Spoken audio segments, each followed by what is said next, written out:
partir desse momento, nós estamos também ao vivo pelo Facebook, facebook.com/Pastor Mário Filho. Vamos orar para iniciarmos a programação, que hoje, com a Bíblia Sagrada, nós temos muita coisa, mas muita coisa mesmo para aprender.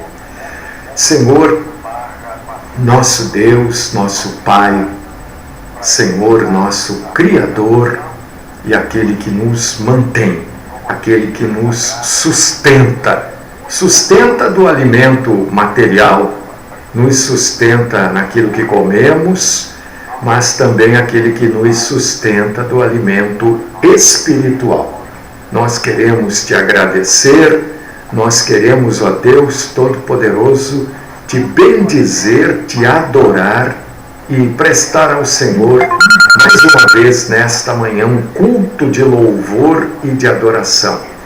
Pedimos, ó Todo-Poderoso, que o Senhor nos auxilie, que o Senhor nos ajude aqui com a Bíblia Sagrada, que a gente possa, que nós possamos juntos crescer na graça, no conhecimento e na fé. Queremos entender as coisas da Tua Palavra. Portanto, Senhor, pedimos, suplicamos, fala conosco. Ajuda-nos a entendermos. Somos tão pequeninos, tão inconstantes e precisamos mais uma vez do Teu perdão e da Tua ajuda. Estende, Senhor, as Tuas mãos santas e poderosas por sobre cada um de nós. Não nos deixe, Senhor, na escuridão da ignorância. Ilumina, Senhor, com a luz da Tua glória as nossas vidas, a nossa alma, o nosso espírito. Ilumina, Senhor, com a luz da Tua glória o nosso caminho. Fala conosco. Esta é a minha oração, no nome do nosso Salvador e Senhor, Jesus Cristo. Amém.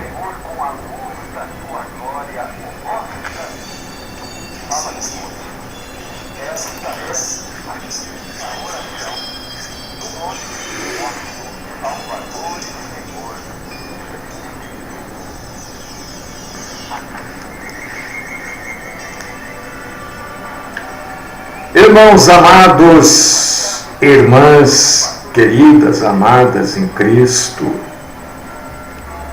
meu convite nesta manhã é: abra sua Bíblia. É o convite que eu faço todas as manhãs, né?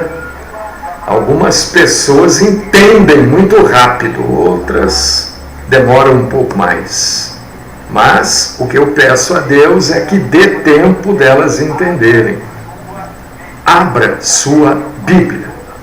Não convido você para ir em culto disso, daquilo. Não convido você para comprar nada. Não, convido você para abrir sua Bíblia. Porque com a Bíblia aberta, é Deus falando conosco. A Bíblia aberta é o nosso Senhor falando com cada um de nós. A Bíblia aberta é a voz de Deus penetrando no nosso espírito e na nossa alma. Por causa disso que eu convido você para abrir a sua Bíblia. Na carta do apóstolo Paulo aos Efésios. Você sabe, né? Aos Efésios é como se fosse, não é, né? A última vez que eu falei isso, alguém mandou uma mensagem, onde já se viu? Gente, é como se fosse, eu não estou dizendo que seja, é só para as pessoas entenderem. É como se Paulo estivesse escrevendo aos campinenses, porque Efésios eram as pessoas que nasciam em Éfeso. né? Então, a carta ao povo, à igreja de Éfeso, capítulo 4, versículos do 22 ao 24. Abre aí, vamos ler junto. Eu sei que tem muita gente trabalhando agora e que não pode ler junto comigo, né? Então, para você que não pode ler, eu vou ler. E aí eu convido você para ouvir. Ouça. A Bíblia mesmo diz que a fé vem como? Como é que a fé se fortalece? Ela se fortalece de você ouvir e ouvir a palavra de Cristo. Efésios capítulo 2, Efésios capítulo 4, versículos do 22 ao 24. Olha só o que está escrito aqui.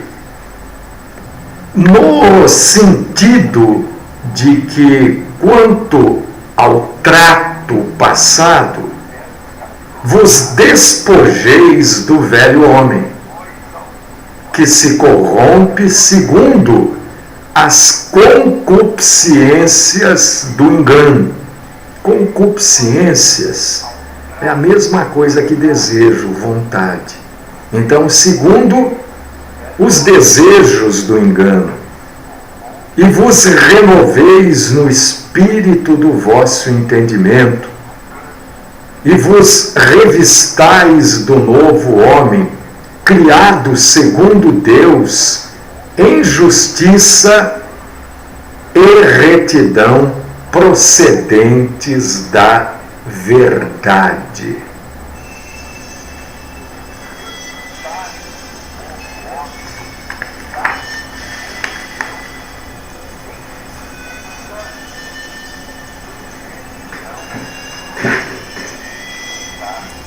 Meus irmãos, minhas irmãs, pessoal do rádio, por quem eu tenho um carinho muito grande, não os conheço. Conheço um ou outro, né? Mas na maioria não conheço.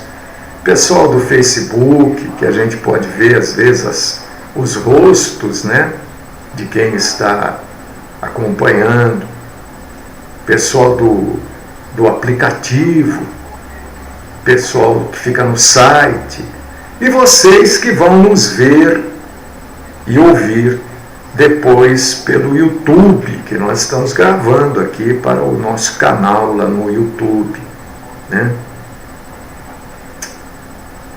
Como é que a gente cresce na fé? Eu todo dia peço a Deus que nos ajude a crescermos na graça e no conhecimento do Senhor, né? Que o Senhor Deus nos ajude a lermos a Bíblia e estudarmos neste pouquinho tempo que nós temos, para crescermos na graça e no conhecimento do Senhor. E hoje eu quero pedir a Deus que ajude a mim e a você que está aí me ouvindo, para você crescer na fé, para eu crescer na fé. E lendo a Bíblia, a gente vê aqui que na carta aos Efésios, ao povo de Éfeso, capítulo 4, versículos 22 ao 24, a gente vê que Paulo nos indica 4 pontos que são de responsabilidade pessoal se nós quisermos crescer na fé. Isso quer dizer que esses 4 pontos indicados por Paulo na carta aos Efésios vão nos ajudar a crescermos na fé. Às vezes você tem uma fé mal direcionada. Às vezes você tem uma fé mal trabalhada. E a carta aos Efésios, no capítulo 4, versículos do 22 ao 24, direciona e trabalha bem essa coisa da fé.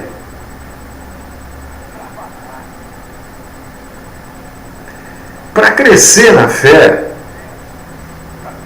meu querido irmão, talvez você já se julgue um gigantão na fé. Talvez você se julgue um pequenino na fé. Não importa. Para crescer na fé, a primeira coisa que Paulo diz que nós devemos fazer é abandonar, jogar para fora das nossas vidas esses modelos antigos de comportamento, modelos antigos de falar, modelos antigos de viver, modelos antigos de pensar e modelos antigos de agir. Olha o que está escrito aqui. Quanto ao trato, ou quanto à maneira antiga de viver, vocês devem se despojar, vocês são ensinados a despir-se do velho homem,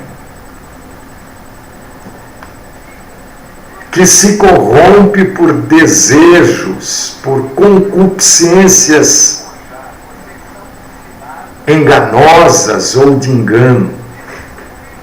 Então a primeira coisa é mudar o comportamento. Como é que é o seu comportamento? O comportamento que você tem hoje é o comportamento que você tinha antes da sua conversão? Por causa disso que é de responsabilidade pessoal. Porque só você pode se autoanalisar. Eu posso fazer uma análise sua. Mas você é que tem a capacidade de ver em você o velho e o novo homem. Quando eu estou dizendo homem, estou falando homem e mulher, é claro. A necessidade de mudança, a necessidade de começarmos a lutar contra esses desejos do engano. Eu estava ouvindo um pastor muito querido falando que a Bíblia diz, e diz mesmo, claro, que a nossa luta não é contra carne ou sangue, mas contra os principados e potestades, né? E é tão interessante isso, que a gente não pensa no que está escrito ali, porque a gente não se despoja, não se despe do velho homem. A gente não tira da nossa vida o velho homem, a velha mulher, o velho idoso, a velha idosa, o velho jovem. O que a Bíblia está dizendo? Olha, a nossa luta não é contra carne ou sangue. Preste atenção. No passado, se você for ver aqui de Malaquias para trás, você vai ver homens de Deus matando, participando de guerras.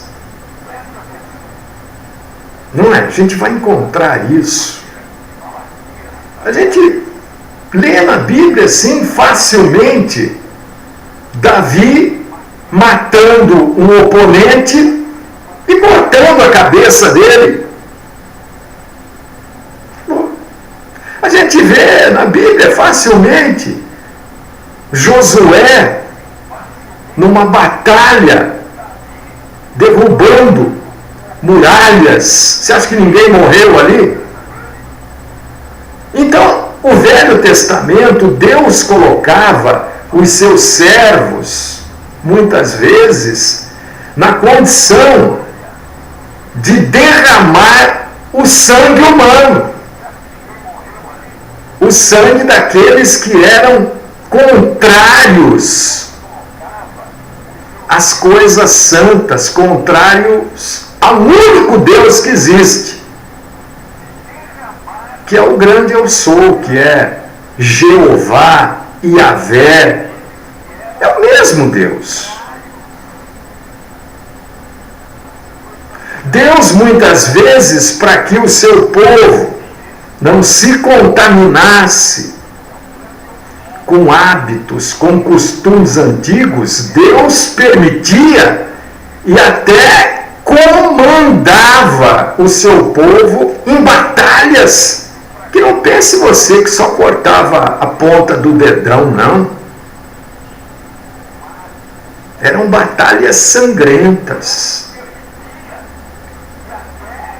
O povo de Deus participou de batalhas terríveis. E você vai ler de Malaquias para trás isso. Mas você não vai encontrar isso de Mateus para diante. Por quê? Porque com as boas novas, a nossa luta não é mais contra carne ou sangue, não é contra um outro homem. Aonde você vai encontrar aqui no Novo Testamento o povo de Deus se juntando, formando exército para partir para a guerra? Não tem. Porque a nossa luta a partir de Cristo não é mais contra carne ou sangue. A nossa luta a partir de Cristo é contra o velho homem. A nossa luta a partir de Cristo é contra aquele homem que deve se despir dos desejos do engano lançados por sobre ele, ou pela própria carne dele, a responsabilidade nossa pelo pecado, ou pelo diabo, que também é nossa responsabilidade se pecarmos induzidos pelo diabo. Então, veja que coisa interessante. Quando nós deixamos de lutar contra outros homens e simplesmente aceitamos o Evangelho, aceitamos as boas novas da salvação, aceitamos a Bíblia como a palavra de Deus, aceitamos os apóstolos como os últimos profetas da era da salvação, da era da graça.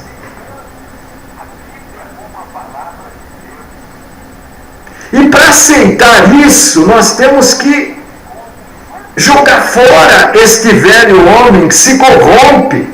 Até hoje, a gente vê pessoas fazendo guerras contra outras pessoas.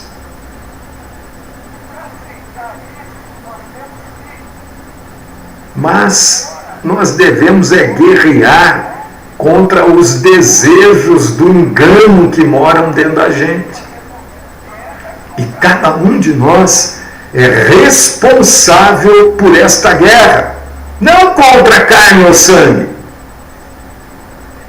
mas contra as coisas que estão aí soltas e que nos causam influência, ou contra aquilo que já causou influência em nós e que faz parte dos nossos desejos também. É isso que Paulo está dizendo aqui aos Efésios. Jogue fora este velho homem, cheio de nódoa, cheio de manchas, cheio de manias, de desejos antigos. E se renove na maneira de pensar.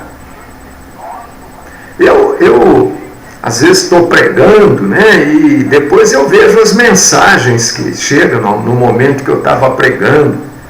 Eu estou no meio da pregação, no início já tem pessoas lançando farpas, nem ouviu a pregação inteira, já está discordando.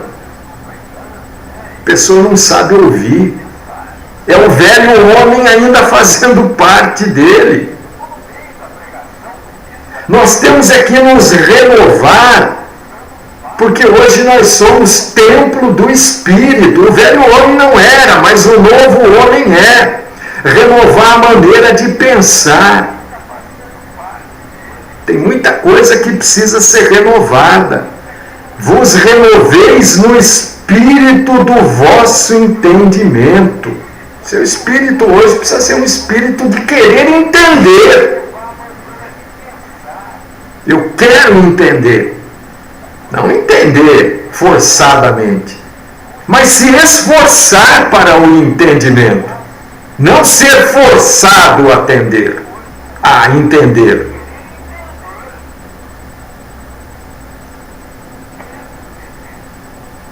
Não vos revistais do novo homem, ou melhor, e vos revistais do novo homem. Aceite, meu irmão, minha irmã. Aceite que você hoje é uma nova pessoa. A sua mente foi renovada.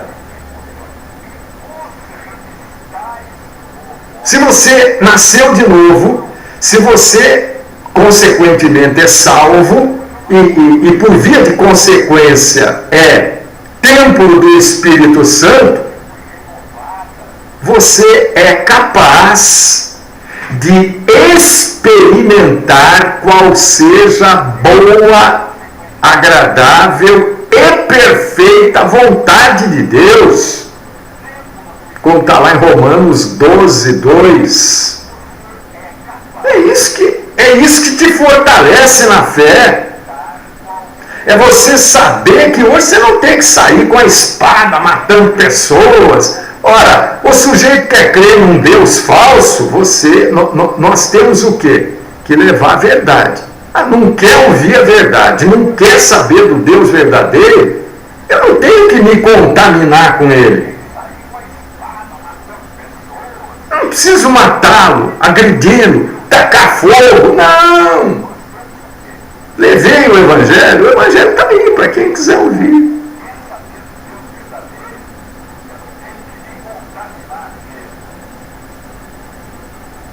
Você tem que se renovar.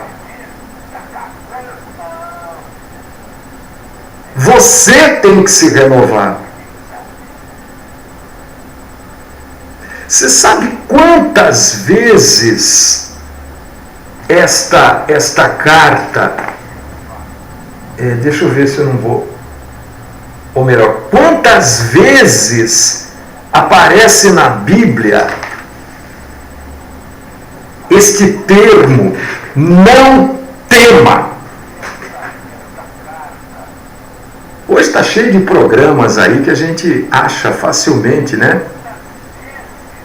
Certas frasezinhas ou temas. E quantas vezes esses temas ou frases aparecem na Bíblia? Por exemplo, não tema. Aparece só 360 vezes na Bíblia. Não tema.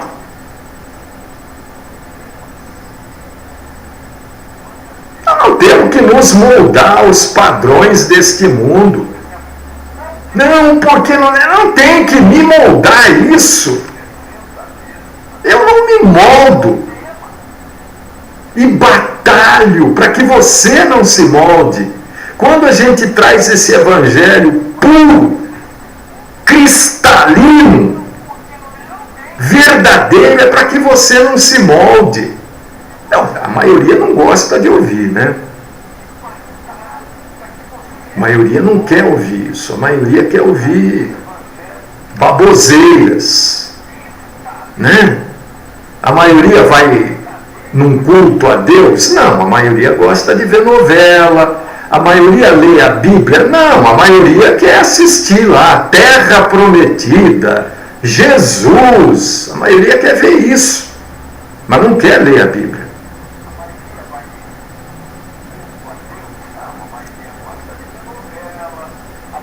Porque a maioria não quer se transformar. Porque transformação, a ideia da palavra é uma mudança radical. Isso é transformação. Por exemplo, uma lagarta se transformar numa borboleta. É radical. Né? Uma lagarta cheia de perninha, comendo folha, de repente se transforma numa borboleta maravilhosa, linda. Isso é transformação. E nós temos que nos transformar. Nós também temos que mudar. É isso que fortalece a nossa fé. É esta mudança.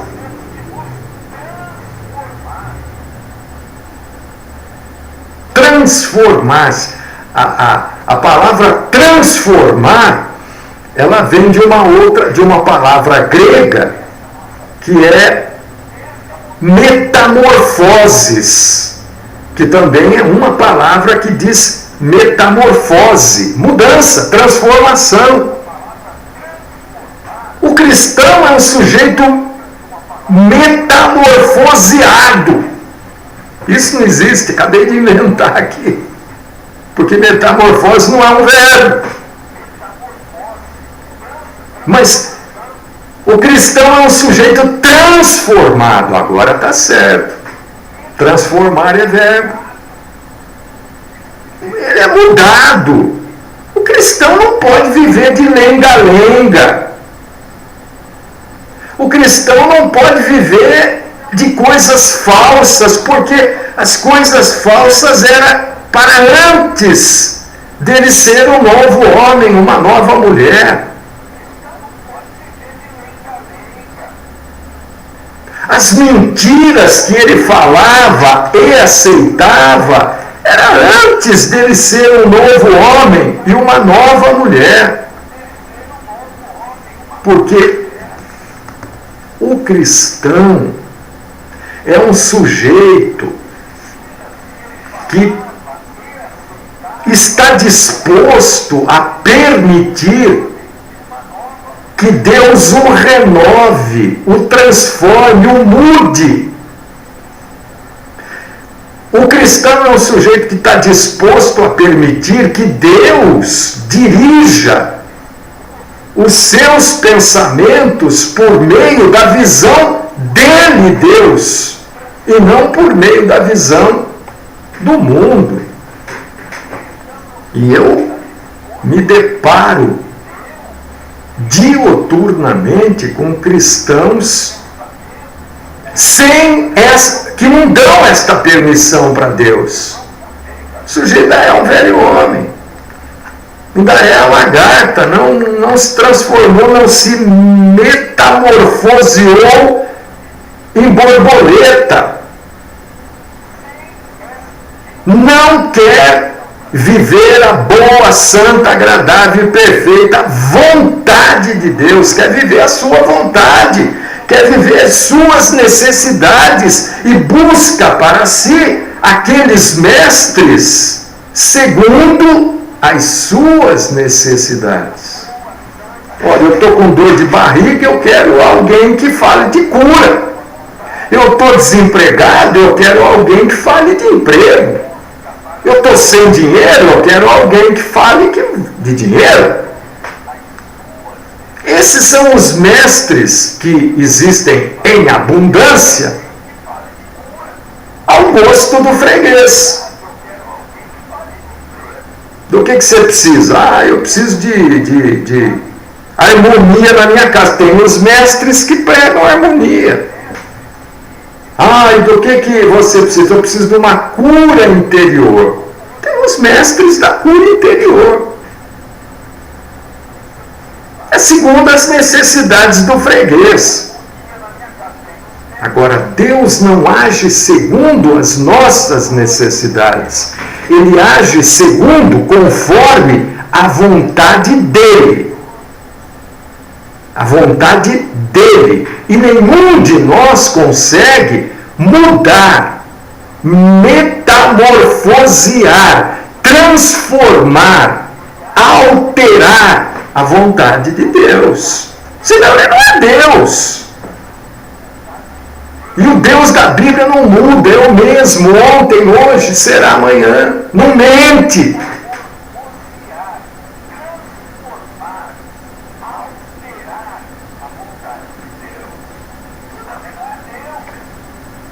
Às vezes a gente aprende, e isto não nos ajuda a crescer na fé, a abrir mão da nossa visão por medo, por desconfiança, por dúvida. Mas a gente precisa aprender para crescer na fé, se necessário for, abrir mão das nossas vontades para fazer a vontade de Deus. E aí não entra medo, dúvida, nada disso. Isso é crescer na fé. E só você pode se autoanalisar. Eu sou um sujeito que estou crescendo na fé. Eu não estou abandonando as minhas vontades por medo. Não, nem por desconfiança. Eu estou abandonando esta minha vontade para seguir a vontade de Deus. Eu não estou com medo de ir por aqui e dar com os burros na água. Eu não quero ir por aqui porque aqui não é a vontade de Deus para mim. Isto é crescer na fé.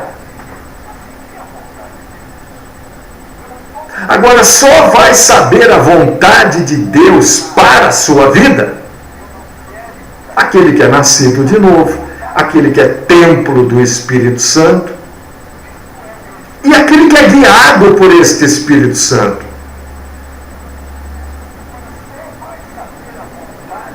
Agora, não se esqueça que nós temos a nossa responsabilidade, né?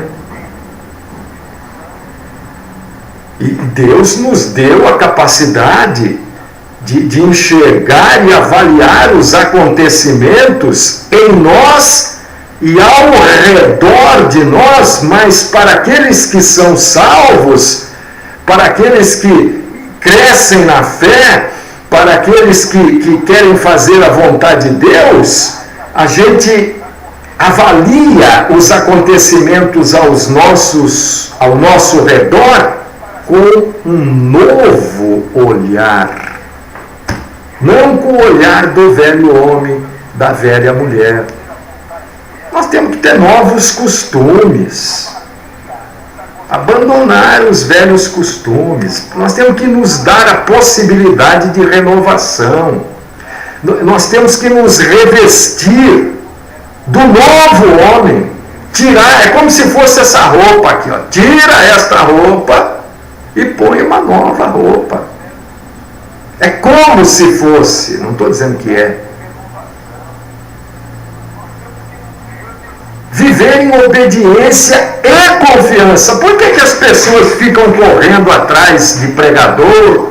Aquele tem unção, aquele não tem unção, aquele olha, aquele lá tem o dom, aquele não tem o dom, aquele acredita no dom, aquele não acredita no dom. Por que isso?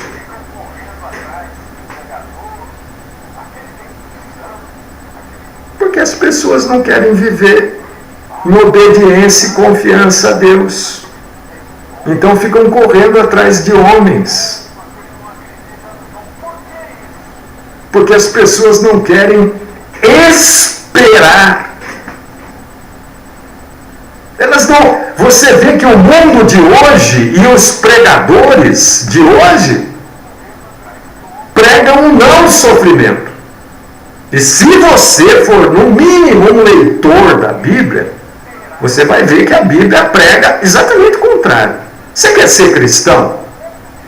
Quer ver como já tem um monte de gente que vai ou deixar de ouvir esta pregação ou vai abandonar o cristianismo agora.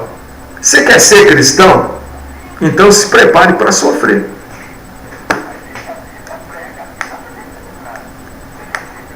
É assim. O cristão sofre. Para o cristão, você já tirou a rolha de uma garrafa? Não é fácil, né?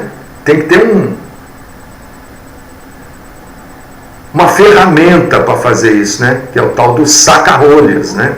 Hoje tem um saca-rolhas mais bonitinho, assim, né? Mas antigamente era um negócio que você enfiava lá, virava e ficava puxando. É difícil. Para o cristão tudo é assim, é no saca-rolha.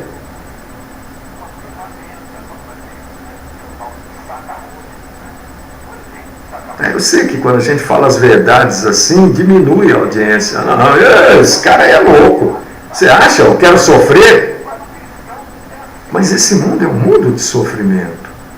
É que eles pregam o não sofrimento. Hoje nós estamos na cultura de, não, sofrer não. Eu nasci para ser feliz. A Bíblia não diz isso.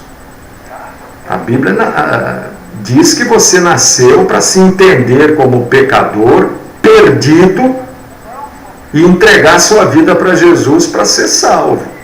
Ah, mas Jesus tem um plano de vida maravilhoso para mim. Tem nada. Não tem não. Aonde está o plano de vida maravilhoso que Jesus tem para você aqui na Bíblia? Esta é a verdade bíblica. O plano de vida maravilhoso que Jesus tem na Bíblia para nós é a salvação aqui para a vida eterna pós-morte. Então nós temos que ter obediência e confiança. Esperar. Tem coisas que nós vamos ter que esperar. Podem prometer 15 dias, 30 dias. Olha, você faz isso. Podem prometer. Se você quiser acreditar, a gente não pode fazer nada, né? Mas é mentira. Porque tem coisas que nós vamos ter que esperar. Tem coisas pelas quais nós vamos ter que passar.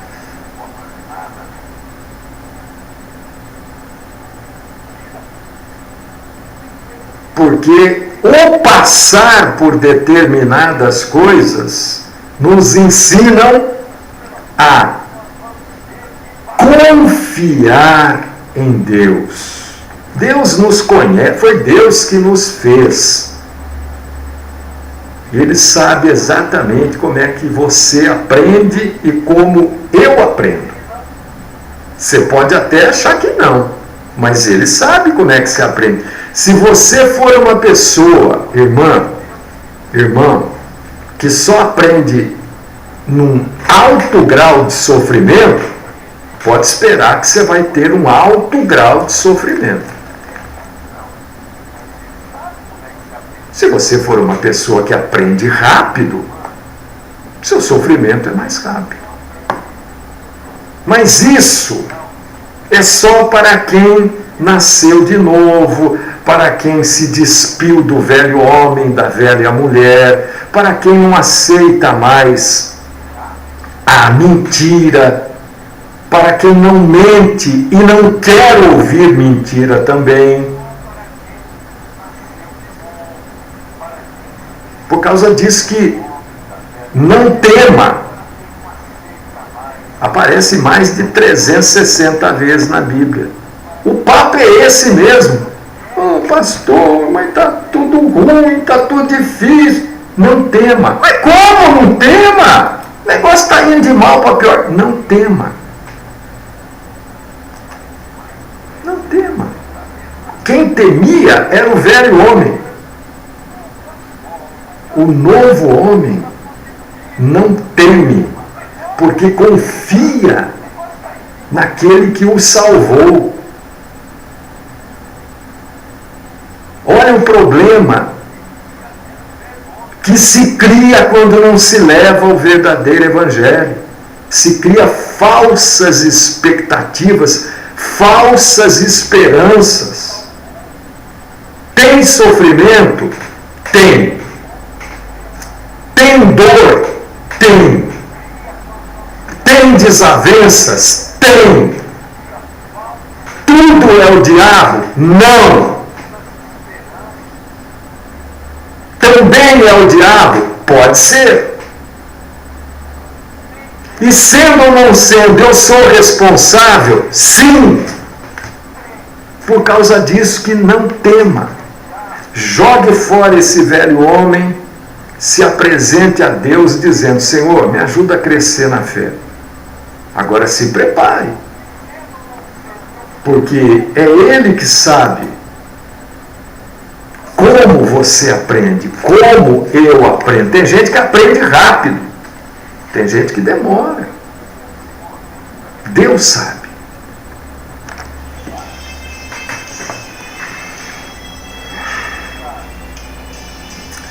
Amado Deus, poderoso e querido Pai, ajuda-nos a crescermos na fé, a sermos homens e mulheres verdadeiramente nascidos de novo, transformados, mudados pela verdade do Evangelho, que já entendemos que a nossa luta não é contra a carne ou sangue. A nossa luta hoje é outra. Ajuda-nos, ó Pai querido. Ajuda-nos a nos despirmos do velho homem, da velha mulher, e a vivermos a grandeza, a enormidade do não tema e confiar no Senhor. Louvado seja o Senhor que nos ensina todos os dias. Livra-nos, Senhor, do mal, principalmente da boca mentirosa. Esta é minha oração, no nome do nosso Senhor Jesus Cristo. Amém.